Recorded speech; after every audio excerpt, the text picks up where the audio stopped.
Patancheru MLA Gudem Mahipal Reddy సోదరుడు BRS party రాష్ట్ర నాయకులు గూడెం మధుసూదన్ రెడ్డి అక్రమ అరెస్టును నిరసిస్తూ రాష్ట్ర మాజీ మంత్రి సిద్దిపేట శాసనసభ్యులు శ్రీ తన్నీరు హరీష్ రావు పటాన్చెరు పట్టణంలోని ఎమ్మెల్యే క్యాంపు కార్యాలయంలో మీడియాతో మాట్లాడారు.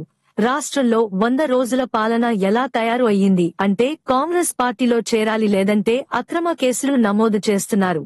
వందల మంది పోలీసులతో కలిసి తెల్లవారుజామున 3 గంటలకు వెళ్లి అరెస్టు చేయడం ఎంతవరకు సమంజసం, అంత అవసరం ఏముంది అని అన్నారు. ఈ సమావేశంలో సంగారెడ్డి ఎమ్మెల్యే చింత ప్రభాకర్, జహీరాబాద్ ఎమ్మెల్యే మాణిక్ రావు, దుబ్బాక ఎమ్మెల్యే కొత్త ప్రభాకర్ రెడ్డి తదితరులు పాల్గొన్నారు. మిత్రులందరికీ నమస్కారం. రాష్ట్రంలో కాంగ్రెస్ పాలన 100 రోజుల పాలన ఎట్లా తయారైందంటే ప్రజలకు సేవ చేయడం కంటే,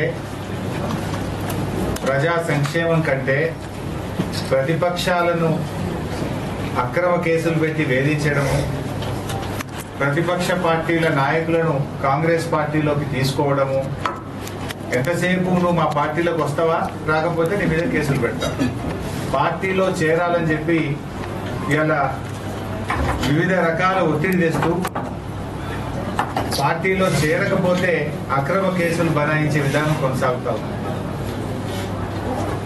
ఇవాళ కాంగ్రెస్ పార్టీ విధానం మీరు ఎంతసేపు ప్రజలకు ఇచ్చిన హామీలు అమలు చేయడం మీదనో, ప్రజా సంక్షేమాన్ని గాలి వదిలేసిండ్రు. రాష్ట్రంలో పంటలు ఎండిపోతా ఉన్నాయి, రాష్ట్రంలో ప్రజలకు తాగడానికి నీళ్లు రాని పరిస్థితి ఉన్నది. ఇలా ఖమ్మం లాంటి పట్టణంలో 3 రోజులకు ఒకసారి నల్లా వస్తా ఉంది. కేసీఆర్ గారి హయాంలో ప్రతిరోజు నల్లా వచ్చింది 5 ఏళ్ళు. మీరు వచ్చి 3 నెలలు అయింది, ఇలా 3 రోజులకు ఒకసారి నల్లా వస్తుంది. అలా మీరు 100 రోజుల్లో చేస్తామన్న హామీలను అమలు చేయడంలో పూర్తిగా విఫలమైపోయింది. ఇలా కాంగ్రెస్ పాలన ఏంటంటే అక్రమ కేసులు బనాయించి ప్రతిపక్షాల మీద ఒత్తిడి పెట్టి కాంగ్రెస్ పార్టీలో చేర్చుకునే ప్రయత్నం చేస్తా ఉన్నారు. ఎవరైనా పార్టీలో చేరమంటే వాళ్ళను రకరకాల వేధింపులకు గురి చేయడం, కేసులు పెట్టడం ఇవాళ కాంగ్రెస్ పార్టీ నైజంగా మారిపోయింది. ఇవాళ మా పటాన్చెరు శాసనసభ్యులు మహిపాల్ రెడ్డి గారి సోదరుడి ఇంటికి ఉదయం 3 గంటలకు వందల మంది పోలీసులు వెళ్లి ఆయన అరెస్ట్ చేసే ప్రయత్నం చేసినారు. ఆయన ఏమన్నా బందిపోటా, టెర్రరిస్టా, రేపిస్టా? ఎందుకు 3 గంటల రాత్రి పోయి ఆయనను వందలాది మంది పోలీసులు పోయి అరెస్ట్ చేయాల్సిన అవసరం వచ్చింది? అంటే ఏంది? మీరు భయభ్రాంతులకు గురి చేసే ప్రయత్నం చేయడం. అసలు ఆ కేసు ఏంది? Civil matter. అవసరమైతే అంటే నోటీస్ ఇవ్వాలి. యాక్చువల్గా 41 పిఆర్సీ కింద నోటీస్ ఇవ్వాలి.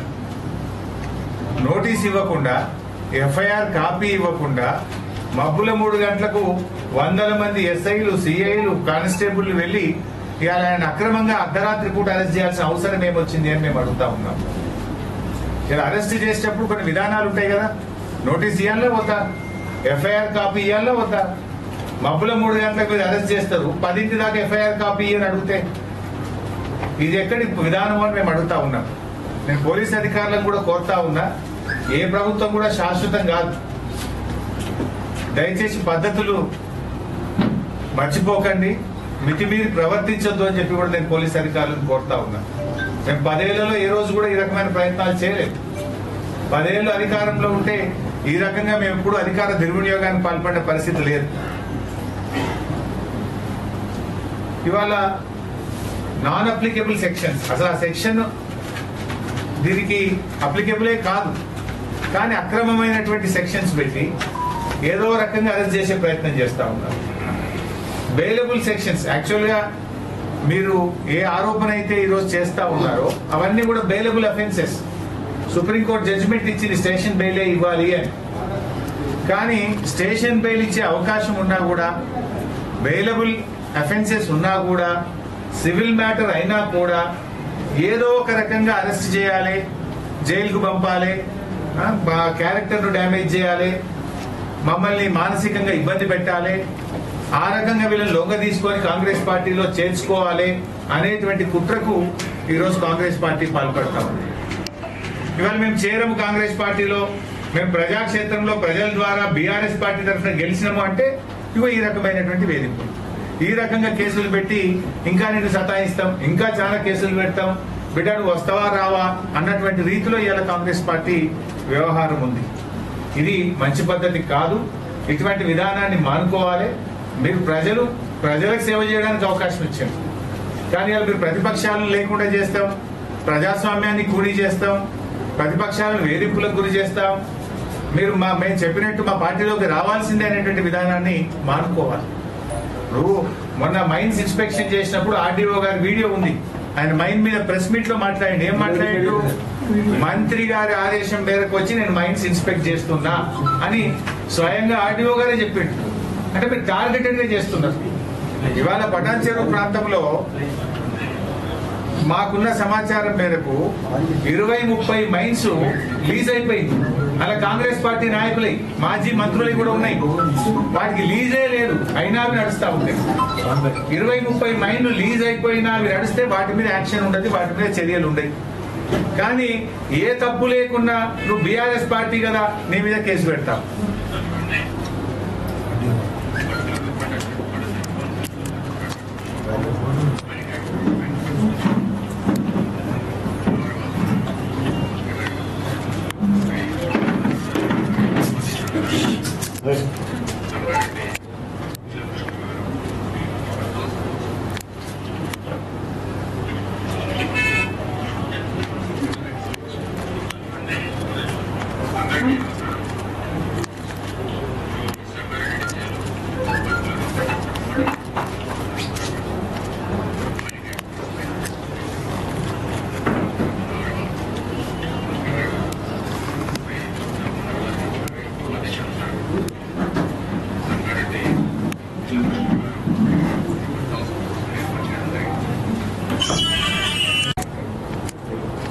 ఈరోజు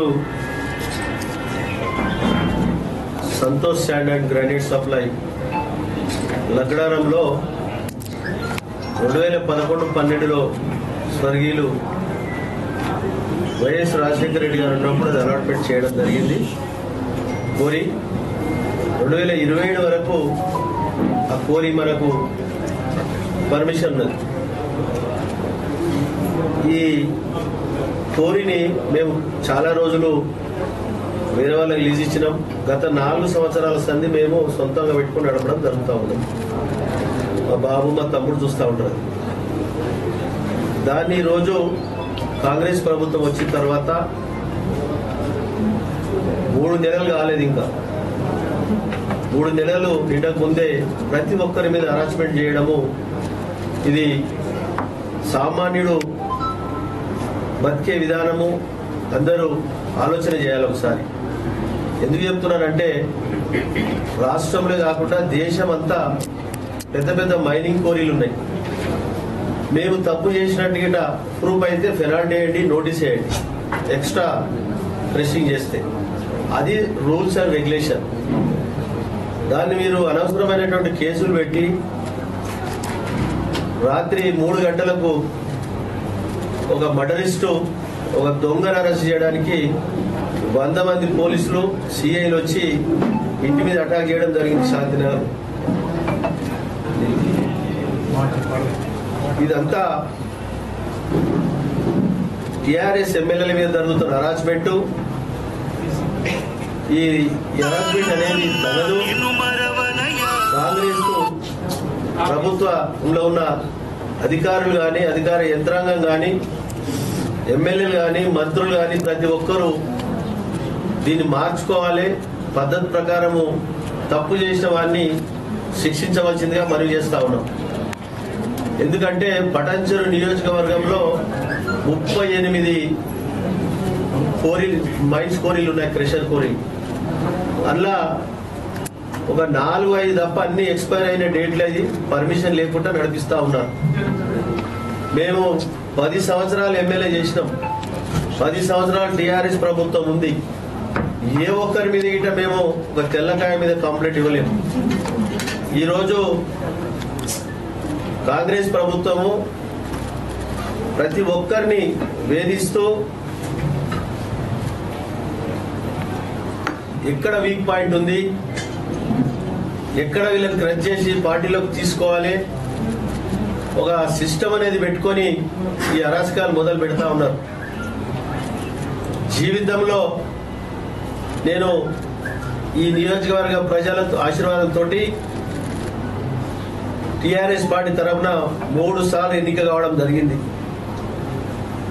ఈ 3 సార్లు ఎన్నిక నియోజకవర్గ ప్రజల ఆశీస్సులు. నేను తప్పు చేసినట్టు ప్రజలకు తెలిసి ఉంటుంది ఎప్పటికప్పుడు. నేను తప్పు చేసి ఉంటే మొట్టమొదటిసారి గెలిచినప్పుడే రెండోసారి కింద బండకేసి కొట్టేవాళ్ళు. కాబట్టి ఈరోజు మేము కానీ, మా కుటుంబం కానీ,